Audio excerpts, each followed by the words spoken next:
ஐயா வணக்கம். எஸ்பிபி பாலசுப்ரமணியம் ஐயா சமாதி பார்க்க வந்திருந்தேன்.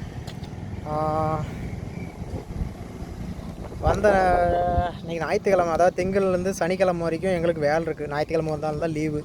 பெரிய பெரிய ஆளுங்க, இப்போ எம்ஜிஆர் ஆகட்டும், ஜெயலலிதா ஆகட்டும், ஐயா கருணாநிதி ஆகட்டும், எல்லாருமே கூட உயிரோடு இருக்கும்போது போய் கிட்ட பார்க்க முடியறதில்ல எங்களால். இறந்ததுக்கப்புறம் அவங்களுடைய சமாதியில் மட்டும்தான் போய் பார்க்குறதுக்கு எங்களுக்கு ஒரு வாய்ப்பு கிடைக்கிது. அப்படி இருக்கும்போது நாங்கள் எஸ்பிபி ஐயாவை பார்த்ததில்லை. ஆனால் அவரோட பாட்டு கேட்காமலே இருந்ததில்லை. கஷ்டம், சோகம், எல்லாத்துக்குமே அவரோட பாட்டு எல்லாத்துக்கும் நல்லாயிருக்கும். அப்படி இருக்கிறவருக்கு இருக்கும்போது பார்க்க முடியல. இப்போ சமாதி பார்க்கலாம் தான் வந்தேன். ரொம்ப தூரம் அந்த பாருங்க, பைக்கில் வந்தேன்.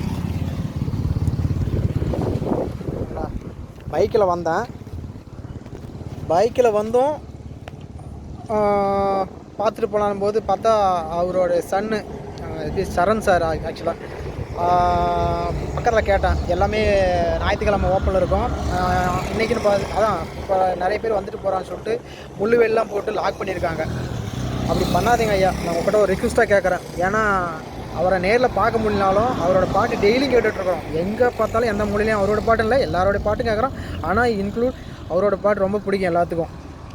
அதுக்காக அவரை பார்க்க முடியலான்னு சமாதி பார்க்கலான்னு வந்தபோது ஏமாற்றமாக இருந்தது. எதுவுமே பார்க்க முடியல. சுற்றிய முள்ளுங்க, கம்பி, முள் வெட்டி போட்டிருக்காங்க. அவரை சமாதி கூட பார்க்க முடியல. கொஞ்சம் ஒரு ஞாயிற்றுக்கிழமை நாளோ லீவ் நாள், எங்களை மாதிரி வேலைக்காரங்க இந்த மாதிரி லீவ் நாள், ஞாயிற்றுக்கிழமை நாள் தான் லீவ் நாள். அவரை சமாதியோடு பார்க்கலான்னு வரும்போது பார்க்க முடியல. ஏமாற்றமாக இருக்குது. கொஞ்சம் ஏதாவது ஒரு இது பண்ணி அதை கொஞ்சம் ஓப்பன் பண்ணிச்சுன்னா எங்களை மாதிரி தூரத்துலேருந்து வரேன். ஆக்சுவலாக நான் நெகட்டிவ் தருமபுரி. இதுக்காகவே இவ்வளோ தூரம் வந்து சொல்ல முடியாது. நான் இங்கே தான் வேலை செஞ்சிட்ருக்கேன். சரி, ஞாயிற்றுக்கிழமை நாளில் போய் பார்க்கலான்னு சொல்லி வரும்போது பார்க்க முடியல. ஏமாற்றமாக இருக்குது. சரண் சாருக்கு இது ஃபஸ்ட்டு ஃபேஸ்புக்கில் இது தான் நான் போட போகிறேன். அது பாட்டு அது இதுவும் போட்டிருக்கேன்.